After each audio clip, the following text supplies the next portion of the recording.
Guys দেখুন আমাদের নিজস্ব গাছের আম, আমার বোন, আমার সিস্টার, ছোট সিস্টার ও কাটছে। এই ভালো করে কাট, ভালো করে কাট। ভালো করে আমটা ধুয়ে নিয়েছে, এবার কাটছে ও ছোট ছোট করে আচার করার জন্য। ফ্রেন্ডরা বাইরে প্রচুর গরম দেখেছেন, আম গাছও শুকিয়ে গেছে। আমার সিস্টার এক ধ্যানে এক মনে আম ছাড়াচ্ছে, আস্তে আস্তে ছাড়া, খুব আস্তে আস্তে ছাড়াচ্ছে। ও ভালো করে আমের আচার খাওয়াবে আমাকে। আমি বলছি যে তুই আম ঠিক মতো বানাতেই পারবি না, ছোট এত। আমি চ্যালেঞ্জ দিয়েছি তো, আমি ঠিক পারবো। দেখা দেখা আমটাকে আমি মানে ছাড়িয়ে নিয়েছি, তাকে ন্যাংটা করে দিয়েছি। এবার আমার ছোট সিস্টার কি সুন্দর কাটছে, ছোট ছোট করে কাটো কাটো, ছোট ছোট করে কাটছে সুন্দর করে। হ্যাঁ, ওর মতো আমাকে আচার খাওয়াবে এত সুন্দর করে।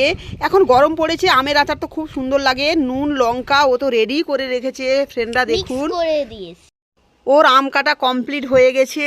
ও এবার নুন লঙ্কা মেশাবে। ওর মেশানো হয়ে গেছে, দেখুন খুব সুন্দর করে মিশাচ্ছে, খেয়ে টেস্ট করছে। আহ সুপার।